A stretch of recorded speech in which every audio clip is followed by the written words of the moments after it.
یہ بات بھی اچھی طرح سمجھ لیں کہ فوراً کسی پر مشرک ہونے کا فتویٰ لگانا بہت خطرناک ہے۔ یہ شوق بہت ساروں کو آخرت میں رسوا کر دے گا۔ یہ میرا جملہ ہو سکے تو ریکارڈ کریں اور انہیں کلپ نکال کے ڈالیں، اس کو ایسے لوگوں کو سنائیں کہ جو ہر مسلمان کو مشرک مشرک مشرک کہہ کر بلا خوف و خطر حکم لگا رہے ہوتے ہیں، یہ میدان محشر میں اپنے لیے خطرہ پیدا کر رہے ہیں۔ اس لیے کہ نبی کریم صلی اللہ علیہ وسلم نے ارشاد فرمایا، جس نے کسی مسلمان کو کافر کہا اور وہ کفر کا اہل نہ ہو، یعنی وہ کافر نہ ہو، تو کفر کہنے والے کی طرف لوٹ آتا ہے۔ آمنت باللہ وملائکتہ وکتبہ ورسولہ والیوم الآخر۔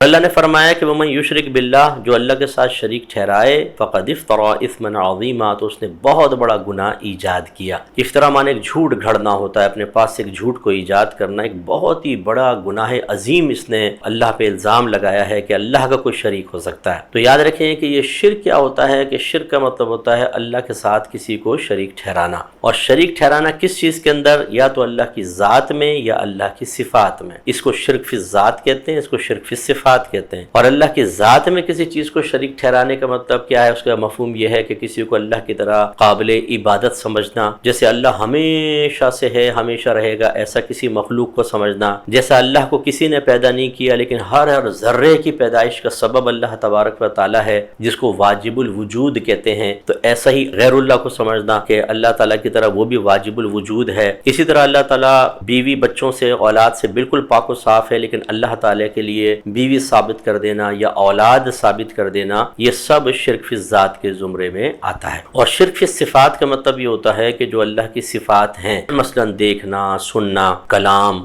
حیات، قیام، قدرت، علم، یہ اللہ کی صفات ہیں، اور اللہ کی ہر صفت چار خوبیوں سے متصف ہوتی ہے۔ نمبر ایک، اللہ کی تمام صفات قدیم ہیں۔ قدیم اسے کہتے ہیں جو ہمیشہ سے ہو، ہمیشہ سے، کبھی ایسا نہیں ہوا کہ پہلے نہیں تھا بعد میں ہوا، وہ قدیم نہیں ہوتا، اس کو حادث کہتے ہیں، الف دال اور ثا۔ تو جیسے اللہ کی ذات قدیم ہے، اس کی تمام صفات بھی قدیم ہیں، تو اللہ کی ہر صفت قدیم ہوتی ہے۔ نمبر دو، اللہ تعالیٰ کی تمام صفات ذاتیاں ہیں، ذاتی ہیں، عطائی نہیں ہیں۔ ذاتی اسے کہتے ہیں جو بغیر کسی کے دیے ہوں، اور عطائی اسے کہتے ہیں جو کسی کے دیے سے ہوں۔ تو ہمارے پاس جتنی بھی صفات ہیں، جتنی بھی نعمتیں ہیں، سب اللہ کی عطا کردہ ہیں، تو یہ عطائی کہلائیں گے، لیکن اللہ کو تو کسی نے نہیں دی، وہ ذاتی کہلائیں گے۔ تو اللہ تعالیٰ کی تمام صفات قدیم اور ذاتی۔ تیسرا، وہ لامحدود ہیں، ان کی کوئی حد نہیں ہے۔ علم کتنا ہے؟ لامحدود، کوئی حد ہی قائم نہیں کر سکتا۔ اللہ تعالیٰ کتنا دیکھ سکتا ہے، کہاں تک دیکھ سکتا ہے؟ لامحدود۔ اس کا کلام کتنا ہے، آپ شمار نہیں کر سکتے۔ اور چوتھا، اللہ کی ہر صفت غیر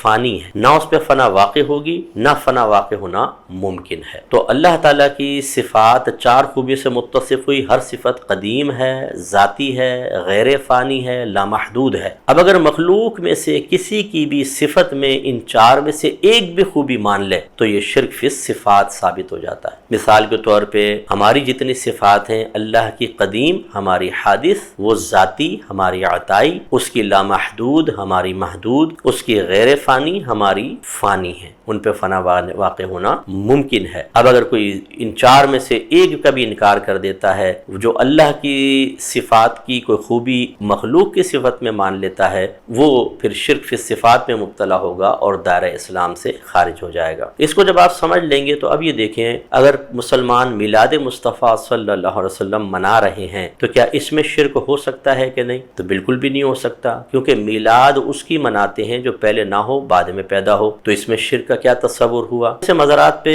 سجدہ ہوتا ہے، بعض کہتے ہیں، اور ہر جگہ نہیں ہوتا لیکن ہوتا ہے بہرحال، کہ یہ شرک ہے، فوراً شرک کا حکم نہیں لگا سکتے، کیونکہ جو ممنوعہ سجدے ہیں جو مزارات وغیرہ پہ یا پیروں کو کیے جاتے ہیں، دو طرح کے ہوتے ہیں، یا تو سامنے والے کو خدا سمجھ کے کر رہے ہیں، قابل عبادت سمجھ کے کر رہے ہیں، یہ سجدہ کیا تو اس کو سجدہ عبادت کہتے ہیں، یہ ہے کفر و شرک۔ اور اگر سامنے والے کو قابل عبادت سمجھ کر نہیں، صرف یہ سمجھ کر کہ یہ تعظیم کے لائق ہے کر رہے ہیں، تو اس کو سجدہ تعظیمی کہتے ہیں، اور یہ کفر و شرک نہیں ہوتا۔ یہ پچھلی امتوں میں جائز تھا، ہماری امت میں منع ہے۔ آدم علیہ السلام کو فرشتوں نے سجدہ کیا کہ شرک تھا، یہ سجدہ تعظیمی تھا اور اس زمانے میں جائز تھا۔ یوسف علیہ السلام کو ان کے بھائیوں نے سجدہ کیا، ایسے ہی اور معاملات چلتے رہے، لیکن ایسے انگوٹھے چومنا شرک ہے. بھئی کیسے شرک ہے؟ کیا انگوٹھے چومنا اللہ کے نام کے ساتھ خاص ہے؟ اللہ نے کوئی یہ بیان فرمایا قرآن و حدیث میں کہ صرف میرے نام پر انگوٹھے چومنا ہے؟ اگر ایسا ہوتا تو پھر کسی اور کے نام پہ انگوٹھے چومنا غلط ہوتا. تو اب یہ کیسے شرک ہو گیا بتائیے؟ نہ شرک فی الذات نہ شرک فی الصفات. اب کئی معاملات پر ہم لوگ شرک کا حکم لگا دیتے ہیں. قبروں کے معاملات ہیں، غیر اللہ سے استمداد کے معاملات ہیں، اور بہت سارے معاملات ہیں، تو کہا جاتا ہے بھئی یہ بھی شرک ہے، یہ بھی شرک ہے، یہ بھی شرک ہے. اس پر اعتراض کرنے والے یہ کہتے ہیں کہ جناب کیا اتنا شرک ہو گیا ہے؟ یہ بھی شرک ہو گیا، وہ بھی شرک ہو گیا. وہ کہتے ہیں شرک ہوتا ہے اللہ کی ذات و صفات میں کسی کو شریک کر دینا.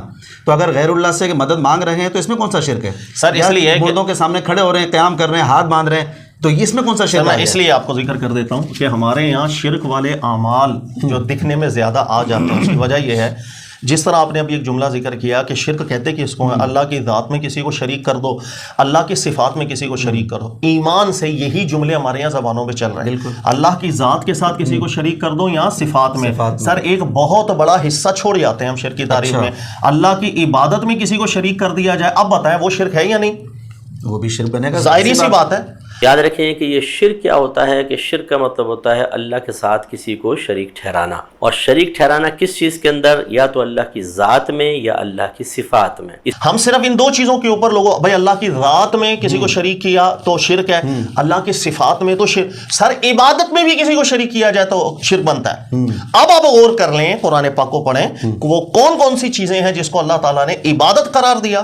اللہ کے رسول پاک صلی اللہ علیہ وسلم نے عبادت قرار دیا. سر جس چیز کو اللہ نے اس کے نبی علیہ السلام نے عبادت قرار دیا، سر ختم ہو گئی بات، وہ کسی اور کے لیے نہیں ہو سکتا.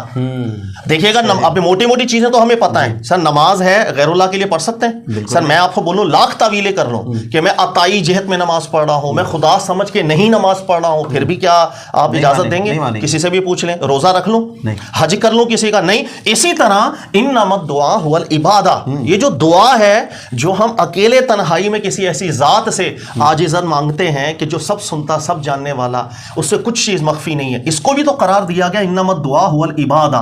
دعا بہت بڑی عبادت ہے، بلکہ عبادتوں کا مغز ہے. یہی وہ وجہ ہے قرآن پاک میں آپ پڑھیں تو دعا کے حوالے سے کثرت کے ساتھ آیات موجود ہیں کہ جس وقت یہ کشتی میں بیٹھتے ہیں تو خالصتاً طوفان آ جائے، اللہ سے دعا کرنے لگ جاتے ہیں، لیکن اللہ نجات دے دے تو پھر یہ شرک کے اندر مبتلا ہونے لگ جاتا. دعا بہت بڑی عبادت ہے، یہ انسان کو بالکل امتیاز پیدا کر دیتا ہے کفر و شرک کے حوالے سے. اب میرا آپ سے سوال ہے، جب عبادت میں بھی شراکت جائز نہیں تو دعا کے اندر شراکت کیسے جائز ہوگی؟ کہ جن صفات کے ساتھ میں اللہ کی طرف متوجہ ہو رہا ہوں اسی حالت اسی کیفیت میں تعویلیں کر کے میں غیر اللہ کی طرف بھی متوجہ ہو رہا ہوں. جس طرح نماز میں تعویلیں نہیں چل سکتی ہیں، روزے میں نہیں چل سکتی ہیں، سر دعا میں کیسے چل سکتی ہیں؟ یہ وہ پرابلم ہے.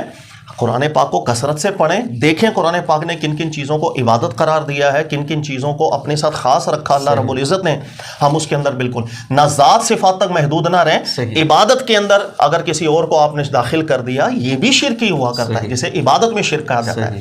یہاں توجہ نہیں ہے اس لیے ہم زیادہ ملوث ہو جاتے ہیں. ایک وہ مدد ہے جو اللہ کے سوا کسی اور سے کرنا شرک ہے. امن یجیب المضطر اذا دعا ویکشف السوء ویجعلکم خلفاء الارض االہ مع اللہ. بھلا بتاؤ کون ہے جو مصیبت اور پریشانی میں گھرے ہوئے شخص کی دعا کو سنتا ہے اور اس سے اس کی تکلیف کو دور کر دیتا ہے اور تمہیں زمین پر اگلوں کا خلیفہ کرتا ہے؟ کیا اللہ کے ساتھ کوئی اور معبود بھی ہے؟ یعنی اگر تمہارا یہ عقیدہ ہے نا کہ کوئی اور بھی دعا سنتا ہے، گویا کہ تم نے اسے خدا مان لیا. بھلے تم کہتے رہو کہ میں یا شیخ عبد القادر جیلانی المدد توسل کے طور پہ کہہ رہا ہوں، لیکن اللہ کے نزدیک تم نے عبد القادر جیلانی کو خدا مان لیا. یہ اللہ نے ڈیفینیشن کی ہے. اکثر یہ دیکھا گیا ہے کہ اولیاء مزارات کے حاضری کے وقت اکثر لوگ مزار سے ڈائریکٹ مانگتے کہ مانگنا درست ہے. مطلب ولیوں سے بھی اگر کوئی ڈائریکٹ مانگتا ہے تو اس میں کوئی حرج نہیں ہے. مصیبت ٹال دینا کام کس کا، غوث اعظم کا. حضور فریاد رس غوث اعظم رضی اللہ تعالیٰ عنہ فرماتے ہیں جو کوئی مصیبت میں مجھے پکارے، مجھ سے مدد چاہے، میں اس کی مصیبت کو اس سے دور فرماؤں گا. میرا بگڑا وقت سنوار دو، میرے بگڑا وقت سنوار دو، میرے خواجہ مجھ کو نواز دو، میرے خواجہ مجھ کو نواز دو. برے بھلوں پہ تیرا فیض عام یا خواجہ، مولا حسنین کریمین کے صدقے میں سب کی دعا التجا قبول فرمائیے، سب کی درخواست کو مولا قبول فرمائیے، تمام چاہنے والوں کو سلامت رکھیے، مولا زمینی آسمانی بلاؤں سے بچا کے رکھیے، آپ کے دامن کے سائے میں، آپ کی حفاظت میں، آپ کی پناہ میں رکھیے مولا۔